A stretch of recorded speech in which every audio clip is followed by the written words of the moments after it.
Hi, welcome to the Life Made Easier podcast, where you'll find ancient wisdom with a modern approach. I'm Dr. Tiffany Hunter, and here we're going to teach you useful information about the world of energy healing. We hope to help you develop and enhance your energy intelligence and to make your life easier in simple and practical ways. Hi there, I'm Dr. Karen James, a psychologist and energy healer in the UK. And in today's episode, we're going to talk about trauma. We're going to share with you how we view trauma, the interplay between the mind, the body, and the energy system, and why it isn't always important to talk about or even know what the traumatic experience was. And before we go any further, we just wanted to say a few things about just taking care of yourself, really. So for some people, particularly if you've experienced things in your life that have been really difficult, painful, scary, or maybe that you would describe as traumatic or abusive, there may be some things that we touch on in this episode that could be a little bit tricky or difficult for you. So we really wanted to encourage you, before we go any further, to give yourself permission to just not listen to this episode if you have any concerns about that. Or also, if you feel you do want to listen, to stop if it starts to feel in any way difficult. Other things you could do is maybe listen with a trusted friend, or come back to it when you're having a good day, if today isn't such a good day. Or maybe even you may need to consider seeking some help from a professional before you listen. But most importantly, take care of yourself with this. Things that are difficult in our lives, we should always really approach gently rather than kind of full throttle. So we just wanted to mention that before we go any further. You're here. Thank you. So one of the ways of describing this that some people use is to talk about little t and big T traumas. So that also might describe something a more acute event or a more chronic ongoing event. And both are absolutely valid, are important, can have, kind of an impact that doesn't seem too troublesome in an ongoing way, or can have a really massive problematic ongoing influence. Yeah, I think the most valuable point that you're making in that, and as you say, we're not the only ones thinking about it this way, is the idea that if you can't put your finger on a big traumatic event that would make a newspaper headline, that you feel like a fraud because you're still being affected by it. Yeah. And that's just not how it works. Yeah. So to start talking about it from our point of view, specifically energy healing, energy anatomy, energy medicine point of view, the way that we define trauma would be any energy from the past that is currently stored in the body and is having a negative impact on the present. So just going to say that again. Energy from the past, right? Something we've experienced, right? Because all of our experiences have an energetic component to them, right? And the intensity of that experience will define how much energy there is. And sometimes it's big and it's acute and it's loud. And sometimes, as Karen says, it's more low level and chronic and just relentless, right? And sometimes it just hasn't been able to be released because there's so much stress in the environment that the person hasn't had a chance to let the energy go. But for whatever reason, the energy of a previous experience has been stored in the body. And that energy in the body is making an appearance every once in a while in present time and having a negative impact on us. Now, another way of thinking about that is, well, I should say, start with, there's really good evolutionary reasons for why it works that way, right? Our caveman ancestors, and I use that word loosely and somewhat tongue-in-cheek, that ate the red berries and got really sick, and those that just kept eating them and never stopped eating them, those are not our ancestors, right? Those folks didn't survive.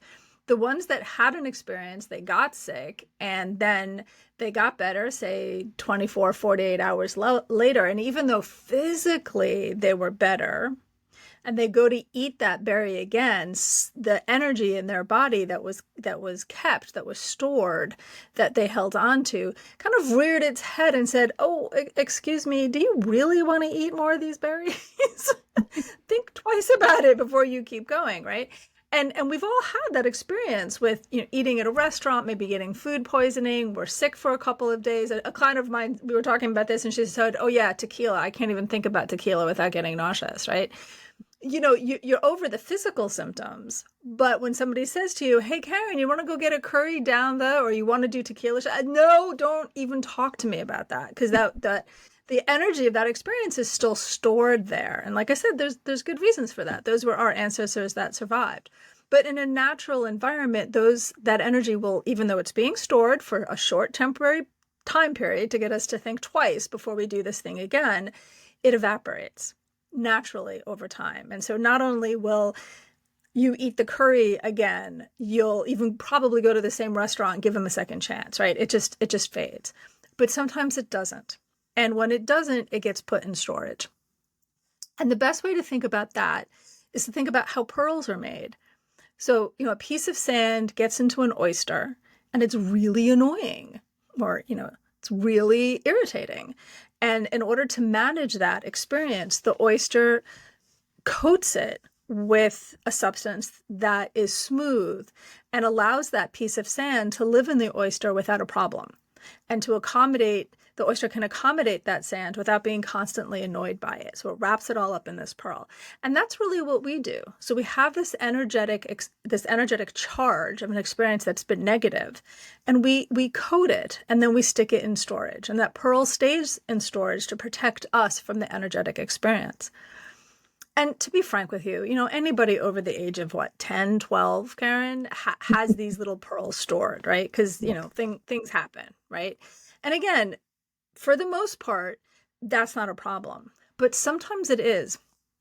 And if you think back to some of your A-level or high school physics, you'll remember something called resonance. And essentially what that is if I have 1,000, 10,000 guitars in a room and I pluck a G string on one of them, that frequency that I'm striking, the G string, will resonate with every other equivalent string on all of the other guitars, right? Because the vibration, the frequency is the same. And the same principle, the same metaphor works with energy. So I've got this pearl that has this sand inside, this experience that was negative for me. And it's all wrapped up, all pretty and okay. And I've put it in a little pearl and I put a little label on it and I've stuck it on the shelf, right? But if there's something in my real world present happening now that has the same frequency or the same energy, if it's loud enough, or if there's enough of the pearls, they're going to resonate. They're going to be agitated. And when that happens, you start to see negative impacts in real time because of the pearls that are in storage. I love that. That's such a great way of thinking about it. And I mean, I think the word that is really being used a lot, I hear lots of people talking about, is triggers at the moment. Like those things are our triggers, when maybe I have a boss who talks to me in a certain way that really in some way resonates with how my horrible grandmother used to talk to me when I had to go and stay with her in school holidays. So every time my boss does that, I'm somehow taken back there because there is something about that earlier experience. And again, it doesn't always have to be childhood. It frequently is, but it not always. That just takes me back to that place because that experience, I didn't get the chance to really process that experience as I should have ideally been able to. Sometimes that can happen because we don't have good support or we don't have the skills. We almost like haven't been taught how to do emotions in a, especially the difficult ones in a helpful way. But sometimes I also, I'm sure you'll recognize this, Tiffany. It's almost like there can be things come too quickly. If you have a series of bereavements, one after the other, and then maybe you lose your job, or, it's like you never get a chance to draw breath. And and sometimes that if you're somebody who has caring responsibilities, you have kids, maybe you don't actually get time between difficult experiences to really it's almost like we need some kind of emotional convalescent home or something when we've had difficult experiences, that we can just go away and put down our responsibilities for a bit and give ourselves time to grieve or to process or to work through something that's just happened to us. And we live in a crazy fast-paced world where we don't get the chance to to do that kind of thing. And I also sometimes think those smaller, kind of more insidious, often more subtle, more but perhaps repetitive experiences, being bullied, being shamed, parents having an acrimonious divorce might be an example of this, can really, in some ways, um, have as much or more of an impact than the more one-off big scary experiences, in part because for our minds that can be easier to sort of make sense of, because we can go, well, okay, of course I'm struggling with this because I had this big scary thing happen. I had this really bad accident, or whatever it might be, or I had this big bereavement, this really significant person I lost. And they, perhaps they had a really horrible illness before they died, or, that kind of thing. In a way, it's easier for our minds to make sense of, but also other people tend to respond to us.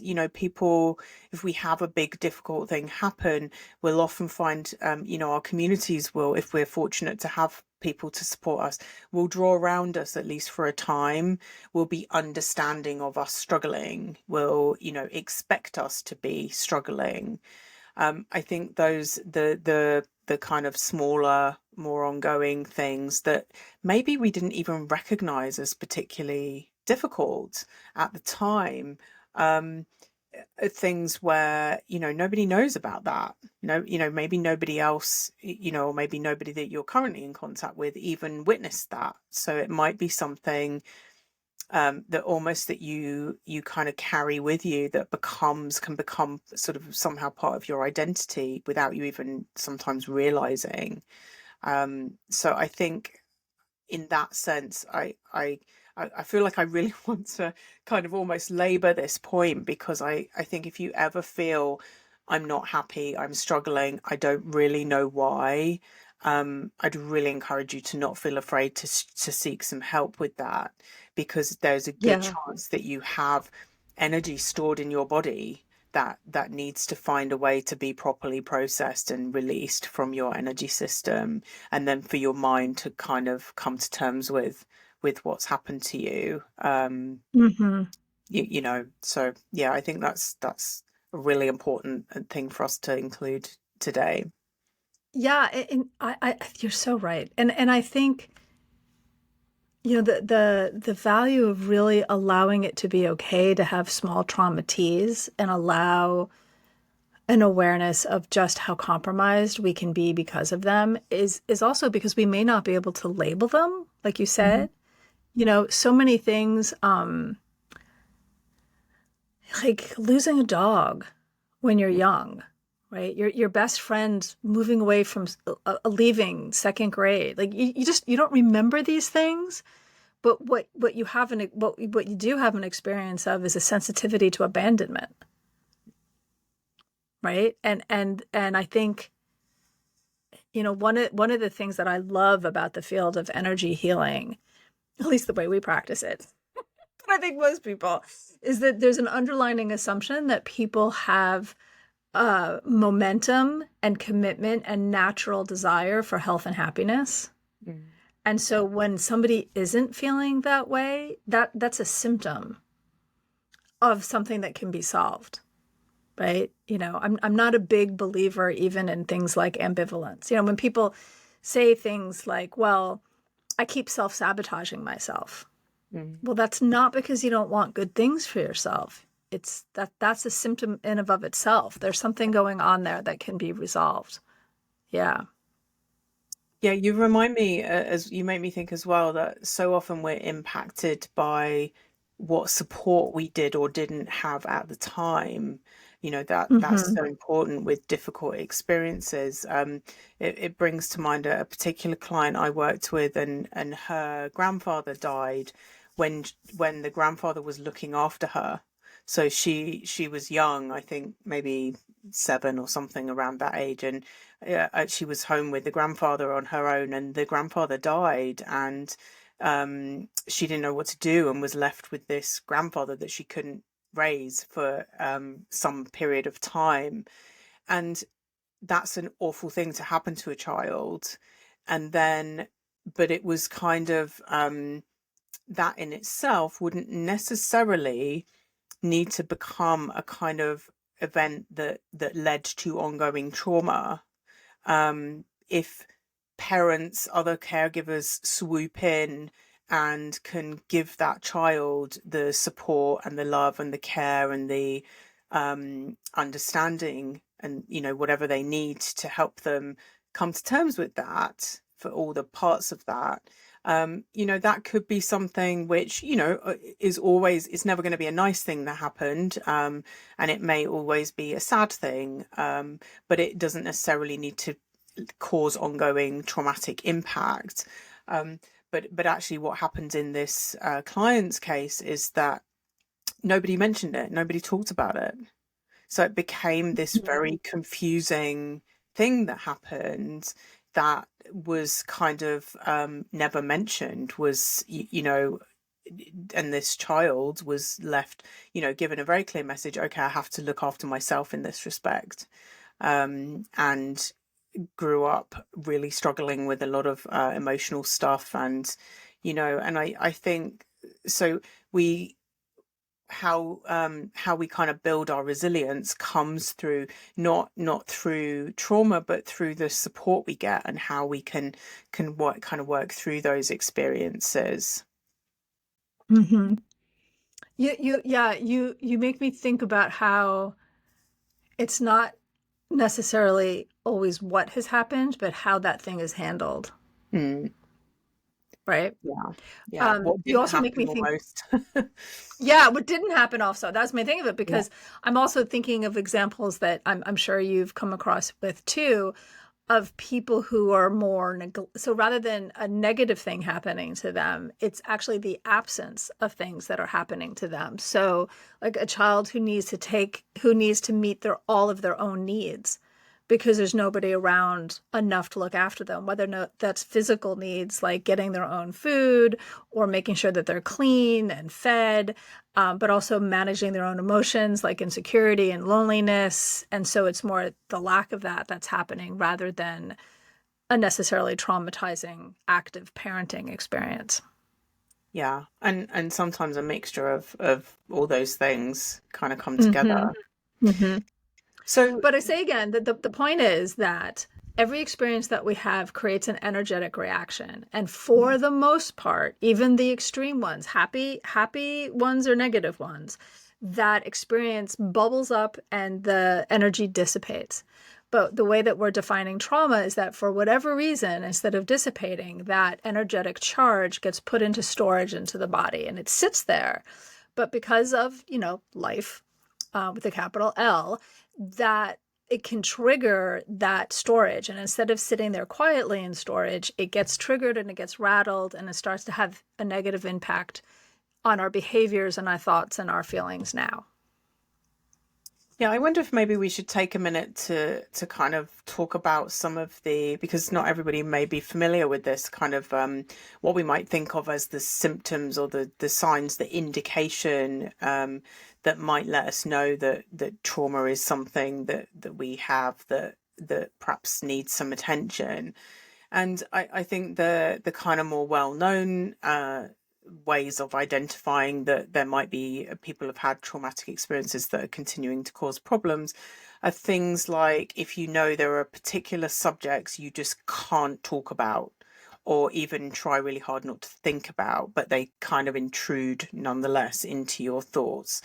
Um, you might have more very specific flashbacks, like you suddenly are back in, almost like it's still happening, back in that time of when something really difficult happened, or a different version of that, nightmares. You might have a repetitive dream that comes that's very scary, that maybe wakes you up in a kind of state of panic or anxiety or fear.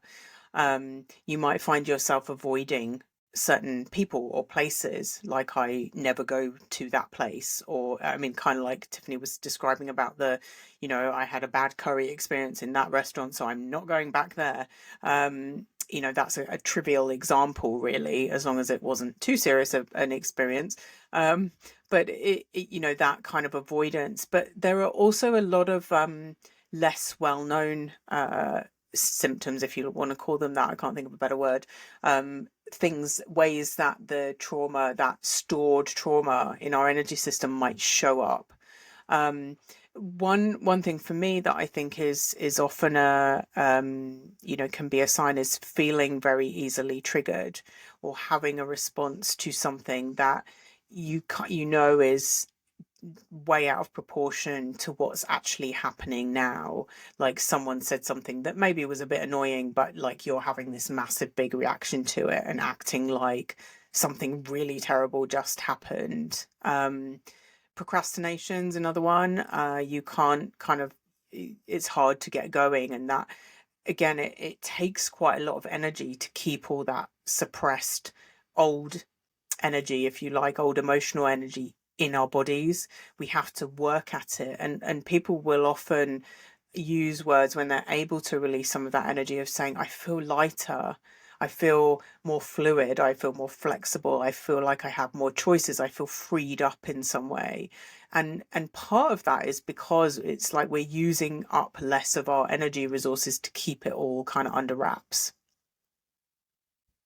Yeah, I think you're right. I think most people are very aware of the more well-known Mm. symptoms.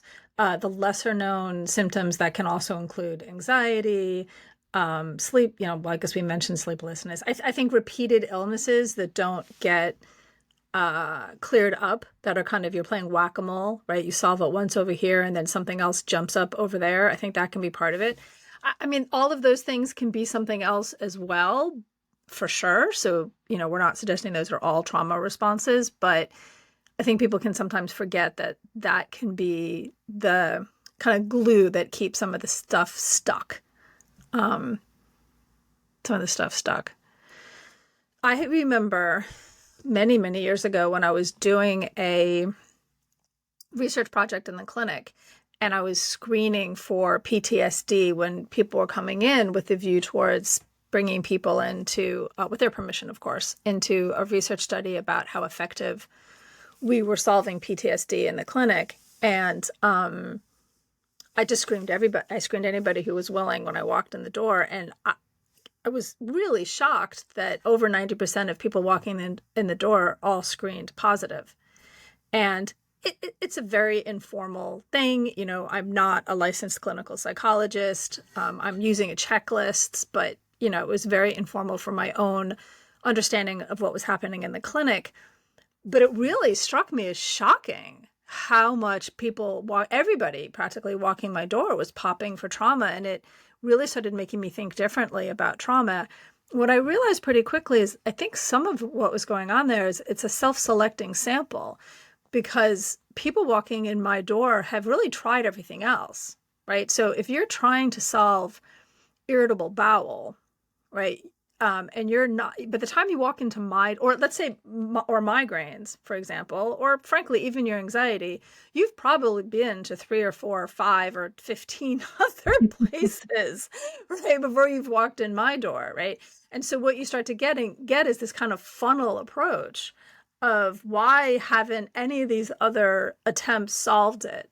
What's the common denominator between the people walking in my door? Is a lot of the common denominator is they've tried other things that are frankly simpler, easier, and their insurance pays for it. And the commonality between everybody was that they had experiences from their past that were still affecting them now. And Yeah. it really changed how I saw things. Yeah. I think I mean, I sometimes wonder, in part, is it the world we live in? And it will be interesting to see how this, kind of progresses over time. I mean, I think this is something which probably we've talked about a number of times, but, our cultures, I mean, certainly, to speak for my own culture in the UK, my parents were raised in a way that was kind of off the back of the sort of Victorian era of children should be seen and not heard. Nobody really, Mm. talks too much about their emotions. We should all be, the whole British stiff upper lip, emotional repression kind of stereotype is real. So, you know, Yes, it to a is. Yes, it to a is. degree, I mean, I don't think I would go so far as to say everybody has trauma, but most people emotionally have experienced things, over a certain age, let's say, have experienced things which are, weren't ideal. And depending on what other, as we were saying, what other support they had, how that was responded to, um, can have a big impact on whether that affects us and just many other individual differences. But I wonder if I feel like we could talk about this for weeks. Um, but I'm wondering if it's important to kind of just now perhaps move a little bit into uh, things that might just be worth knowing. I think we want to go into this in a bit more detail in another topic about what can we do about it. How might we kind of sort of work with trauma. But I think just to give you a little bit of a sense of, as energy healers, how we might be approaching it, I think one of the most important things I would say is, because again, this is a question which often gets asked, am I going to have to talk through every detail of what's happened to me? And there might be a number of reasons why someone doesn't want to do that, and in part might not be able to do that, because sometimes we have experiences that we don't remember very well. We might have had experiences that were when we were pre-verbal, in which case it's very hard to verbalize them because they're more of a feeling, really are more of a feeling rather than something that we put words to. Or, even if maybe we did have language, we certainly didn't have emotional, a mature emotional language. So that can make it difficult. And also, quite frankly, I mean, do we want to have to talk through the ins and outs of something really difficult that happened to us? So, I mean, I think some psychotherapists, some talking therapists would equally say that would agree that, we don't need to. I think there's definitely been a shift away from the idea. There used to be a lot more focus on somehow we had to relive trauma in order to reprocess it in our brains. But I think that generally is an approach that people don't take in trauma work these days. Um, but I think, again, with energy work, it just gives us a skill to help people connect with that energy, that stored emotional energy in the body, and find different ways of releasing it and reprocessing it. And there may be some things that you do need to have said out loud to another person. Absolutely. And, I'm sure this is true for you as well, Tiffany. I am never going to stop somebody talking about a difficult experience that they've had, or any experience they've had, if that's helpful to them. But sometimes just talking about stuff doesn't do what we hope it might do. Um, and we can, sort of end up almost over talking about stuff in a way that isn't so helpful. Yes, I've absolutely had that experience where people want to talk about things. And of course, I'm not going to suggest they don't. But equally, like I mentioned earlier with the headaches, I think, and we talked about, I think in a previous podcast, where how to choose a good healer, it's important to know what's in your lane. And most people walking my door are already in talking therapy. But there's been many times when I referred somebody to a talking therapist because they've needed to develop insight or they needed some support in that direction.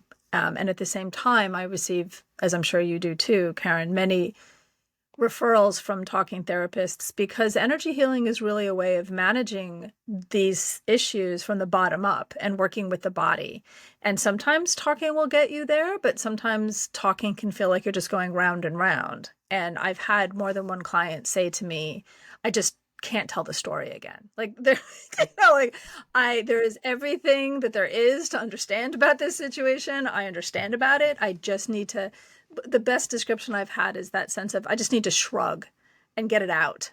I need to get it out. Yeah, I And think that's really just, where, and yeah, I was just gonna say one other thing I would add there is I think there's often an emphasis on somehow we're supposed to be able to kind of sort all this kind of stuff out for ourselves that we might not, need help with it. And I mean, there's so many what we might think of as self-care practices out there. But I think just to we're probably coming to the end of this episode before we start delving into what do you do about trauma, which we really want to save for another episode. But there is, kind of almost to go full circle back to what I said at the beginning about being careful with yourself.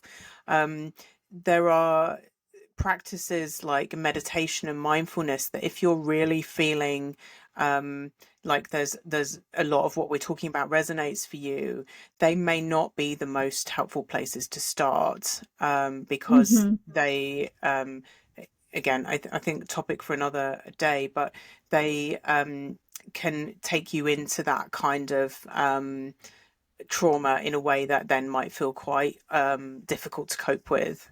So I think it's about important to get some help, important to think about what kind of way of doing things might work for you, get some good advice, and potentially see more than one person if that's what you need. Yeah, and we're gonna talk about that. So you can find that if you want more details about what you can actually do with the Yeah. stored energy in your body that you feel is having a negative impact, if you feel like that's something that's happening to you or somebody that you care about. But hopefully this episode has given you a sense of how we see trauma, how trauma is seen from an energy healing point of view, and how you can identify it in yourself. And that it doesn't have to be obvious or something that you even knew you had, because you might not remember. It's just something that has been stored there. Yeah. Yeah, and I just want to repeat that bit that I already repeated. Just to say, it can be a series of, much smaller things that, as Tiffany says, you may not even be able to identify. So if you ever have that feeling of like, I shouldn't feel this because nothing that bad has ever happened to me, I would really encourage you to get someone's support to see whether there might be some things, there might be some small things that over time have left their mark in ways that aren't helpful. Yeah, and just to repeat Karen's repetition, if any part of listening to this podcast has triggered some of that stuff inside of you that has been stored, and just listening to us talk about it has agitated those stored pearls in you, don't hesitate to get some support and reach out to friends, family, or professional. You don't have to suffer or endure through this. Yeah. Thank you for joining us today. It's been great to have you with us, and we hope you will join us again. Thanks, everybody. Take care. Hi, I'm Carol Smith, the producer of the Life Made Easier podcast. We hope today's episode gave you some meaningful tools and takeaways to help make your life feel a little lighter. You've reached the end of this episode, but not the end of the ways that you can support us. Please subscribe to us on your favorite podcast app, follow us on social media, and check out our Patreon for extra content and ways you can go deeper with us. There's also a whole library of episodes waiting for you to help increase your energy intelligence. Take care, and we'll see you on the next Life Made Easier.